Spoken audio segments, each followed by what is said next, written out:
नमस्ते। आज हम सब मिलकर एक बहुत ही प्यारी सी कहानी सुनने वाले हैं।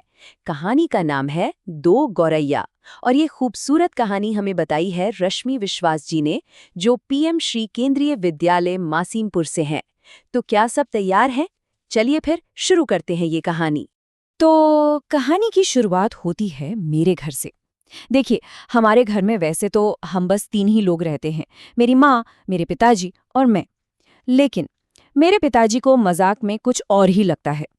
वो हमेशा कहते हैं कि ये घर हमारा थोड़ी ना है, ये तो एक सराय बन गया है, जानवरों का होटल।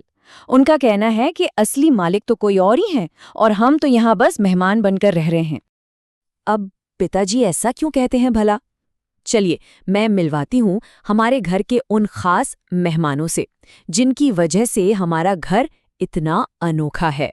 पिताजी ना कुछ बड़े मजेदार शब्द इस्तेमाल करते हैं। चलिए, उनका मतलब समझते हैं। पहला शब्द है सराय। जब वो घर को सराय कहते हैं, तो इसका मतलब है एक ऐसी जगह जहाँ यात्री आते जाते रहते हैं, मतलब एक धर्मशाला। फिर वो कहते हैं डेरा डालना। इसका मतलब होता है कि किसी ने कहीं पर अपना पक्का ठिकाना बना लिया हो।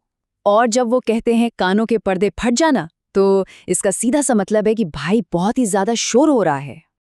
और बात सिर्फ बाहर की नहीं है, घर के अंदर का हाल सुनेंगे। हमारे घर में करीब 20 चूहे रहते हैं और रात में तो इनकी जैसे पार्टी चलती है। एक कमरे से दूसरे कमरे में दौड़ना, दमा चौकड़ी मचाना, कभी बर्तन गिरा दिए, कभी डिब्बे खोल दिए। और तो और, इनमें से एक चूहा तो बड़ा मजेदार है। उसे शायद ठंड लगती है तो वो जाकर अंगीठी के पीछे छिप जाता है, और एक दूसरा है जिसे गर्मी लगती है तो वो सीधा बाथरूम की टंकी पर जाकर बैठ जाता है ना कमाल? तो अब जरा सोचा जाए, इतने सारे जानवरों के बीच रहते हुए पिताजी को ऐसा क्यों लगता होगा कि वो अपने ही घर में मेहमान बन गए हैं? क्या उन्हें लगता होगा कि घर में उनके लिए जगह ही नहीं बची? जरा सोचिए तो। और जब घर पहले से ही इतना भरा हुआ था, तब कहानी में एंट्री होती है दो और नए मेहमानों की, और वो भी बिन बुलाए। हुआ यूं कि एक दिन दो नन्ही नन्ही गौरैया फुर्र करके सीधा घर के अंदर आ गईं और आते ही पूरे घर का चक्कर लगाने लगी। ऐसे उड़ रही थी जैसे कोई इंजीनियर घर का मुआयना करने आया हो कि भाई ये जगह रहने के लिए ठीक है भी या नहीं। कभी रोशनदान पर बैठती तो कभी खिड़की पर, सब कुछ अच्छे से परख रही थीं। और लगता है उन्हें हमारा घर पसंद भी आ गया है, क्योंकि बस 2 ही दिन के अंदर उन्होंने बैठक की छत में लगे पंखे के गोले में अपना छोटा सा प्यारा सा घोंसला भी बना लिया। तिनके ला ला कर घर सजाया और फिर वहां बैठकर ऐसे चहचहाने लगी मानो गाकर कह रही हूं, वाह क्या बढ़िया घर मिला है। अब ये तो सब सोच ही सकते हैं कि पिताजी नए मेहमानों को देखकर बिल्कुल भी खुश नहीं हुए। उनके लिए तो ये एक और नई मुसीबत थी। और बस यहीं से शुरू हो गया उन्हें घर से बाहर निकालने का मिशन। और ये देखना ना बड़ा मजेदार होता था। एक तरफ पिताजी गौरैयों को भगाने की पूरी कोशिश करते और दूसरी तरफ माँ बस खड़ी खड़ी मुस्कुराती रहती। पिताजी परेशान होते रहते और माँ को ये सब एक खेल जैसा लगता था। दोनों की सोच बिल्कुल अलग थी। लेकिन पिताजी भी कहाँ हार मानने वाले थे। उन्होंने ठान लिया और कहा, अब मैं हार मानने वाला आदमी नहीं हूं। और जानते उन्होंने क्या किया? उन्होंने घर के सारे सारे दरवाजे और खिड़कियां बंद कर दिए। उन्हें लगा कि अब गौरैया बाहर जाएंगी और वापस अंदर नहीं आ पाएंगी। जब पिताजी कहते हैं कि मैं हार मानने वाला नहीं हूं, तो इससे उनके स्वभाव के बारे में क्या पता चलता है? क्या वो बहुत जिद्दी थे या फिर वो बस अपनी बात पर डटे रहने वाले इंसान थे? क्या लगता है? लेकिन जहां एक तरफ पिताजी अपनी लड़ाई लड़ रहे थे, वहीं दूसरी तरफ माँ का दिल उन नन्ही चिड़ियों के लिए प्यार और ममता से भरा हुआ था। चलिए अब कहानी को माँ के नजरिए से देखते हैं।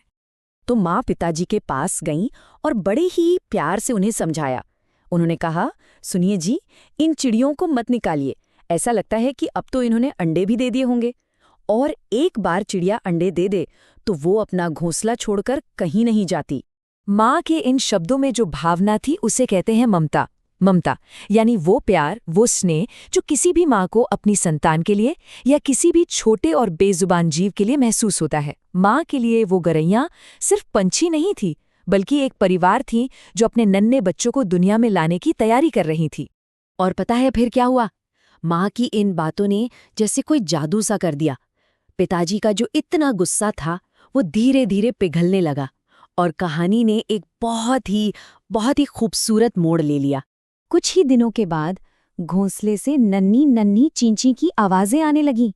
घर में फिर से शोर होने लगा था, पर इस बार ये शोर पिताजी को परेशान नहीं कर रहा था। वो गुस्सा नहीं थे, बल्कि वो तो बस उन नन्हे मुन्ने बच्चों को देखकर धीरे धीरे मुस्कुरा रहे थे। उनका दिल पूरी तरह बदल चुका था। तो इस छोटी सी और प्यारी सी कहानी से हमें क्या सीख मिलती है? चलिए एक नज़र डालते हैं उन ज़रूरी बातों पर जो ये कहानी हमें सिखाती है। देखिए, ये कहानी हमें कुछ बहुत ही ज़रूरी बातें सिखाती है। सबसे पहली बात तो ये कि हमें सभी जीवों के प्रति दया का भाव रखना चाहिए। दूसरी बात, हमें प्रकृति के साथ लड़ना नहीं, बल्कि मिलकर रहना सीखना है। ये घर, ये दुनिया सिर्फ हमारी नहीं है। तीसरी बात ये कि एक ही परिवार में लोगों की सोच अलग-अलग हो सकती है और हमें हर किसी के विचार का सम्मान करना चाहिए। और आखिर में सबसे ज़रूरी बात, धैर्य रखना और दूसरों को समझने की कोशिश करना, फिर चाहे वो इंसान हो या नन्हे से पंछी। और हाँ, हमारी इस कहानी से जुड़ी एक बहुत ही ज़रूरी जानकारी भी है। क्या आप सब जानते हैं कि शहरों में गौरैया की संख्या लगातार कम होती जा रही है? इसी वजह से लोगों में जागरूकता फैलाने के लिए हर साल 20 मार्च को विश्व गौरैया दिवस मनाया जाता है। ये दिन हमें याद दिलाता है कि इन प्यारे पंछियों की देखभाल करना हम सबकी जिम्मेदारी है। और अब जाते जाते एक सवाल सबके लिए, क्या कभी किसी के घर में ऐसे नन्हे मेहमान आए हैं? कोई चिड़िया, कोई गिलहरी या कोई तितली? अगर हाँ, तो उनका स्वागत कैसे किया गया? अपने इन अनुभवों के बारे में जरूर सोचिएगा।